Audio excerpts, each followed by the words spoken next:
আসসালামু আলাইকুম। আজকে আমি নোটবুকে একটা ইজি সানসেট পেইন্টিং দেখাবো। সেটার জন্য প্রথমে আমি স্কেচ করে নিয়েছি পেন্সিল দিয়ে। এটা বিগিনারদের জন্য ভালো। স্কেচ করে নিলে যেটা হয় সেটা কোথায় কোনটা হবে ঠিকঠাক মতো সেটা আগে থেকেই জানা যায় এবং কালার দিতে সুবিধা হবে সেজন্য। তবে যারা এক্সপার্ট তাদের জন্য এটা এত জরুরি না। তো সানসেট পেইন্টিংয়ের জন্য আমি এখানে যে কালারগুলো নিলাম সেটা লাল রং, হলুদ আর নীল এবং সাদা। সাদাটা নিয়েছি এই জন্য যে বাকি কালারগুলোর সাথে একটার সাথে আরেকটা মিক্স করার জন্য সাদা কালারটা খুব ভালো কাজ করে।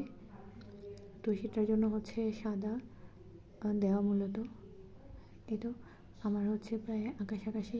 এখন আমি দূরের যে গাছগুলো আছে সেগুলো দিব। সেগুলোর জন্য আমি কালো রঙটা নিয়েছি। কালো রঙ নিয়েছি এই কারণে যে কালো রঙটা সানসেটের সময় যখন আকাশটা লাল কালার বা কমলা কালার হয় তখন দূরের গাছগুলো দেখতে একটা কালো আভা দেয়, মানে কালো লাগে, মানে সবুজ রঙটা কালো লাগে আর কি। সেই জন্য মূলত কালো রঙটা নেওয়া। তো এটা আমি একটু রঙটা একটু পাতলা করে তারপরে একটা মানে রাউন্ড ব্রাশ দিয়ে আমি এটা আস্তে করে আগা দিয়ে ব্রাশের গাছগুলো দিয়ে দিচ্ছি। এখন নর্মাল যে গ্রিন কালারটা আছে সেটা সাথে হালকা একটু হলুদ মিক্স করে আর কালো মিক্স করে আমি দূরের যে ঘাসগুলো আছে সেগুলো দিব। তো ঘাসের যেই জায়গাটা হাইলাইট হবে সেখানে একটু হলুদ রং দিয়ে দিব। এই তো প্রায় মোটামুটি আমার উপরের অংশের ঘাস মানে মাঠটা আঁকা শেষ। এখন নিচের অংশে যে সবুজ একটু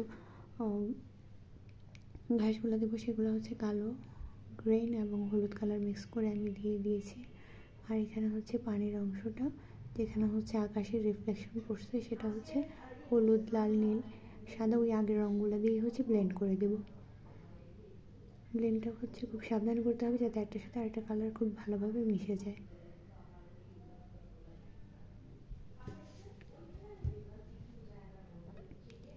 আর এখন একটু কয়েকটা অল্প ঘাসের মতো দিব।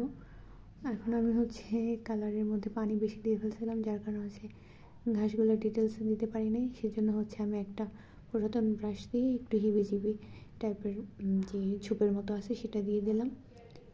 আর এখানে একটা গাছ আঁকবো পাতা ছাড়া, যেটাতে পাতা নেই। এটাও আমি রাউন্ড ব্রাশ দিয়ে করে নিয়েছি। আর একটা ডিটেলিং ব্রাশ দিয়ে চিকন যে শাখা প্রশাখাগুলো আছে সেগুলো দিয়ে দিচ্ছি। কারণ শাখা প্রশাখা দেওয়ার জন্য ডিটেলিং যে ব্রাশগুলো থাকে চিকন জিরো সাইজের তুলি, মানে সেগুলো দিয়ে খুব ভালোভাবে দেওয়া যায়। এবং রঙটা একটু পাতলা করে নিতে হবে যাতে শাখাগুলো খুব ভালোভাবে দেওয়া যায়। কারণ রঙটা যদি গাঢ় হয় তাহলে এই চিকন যে শাখাগুলো আছে সেগুলো দেওয়া যায় না। তো তো আমার পেন্টিং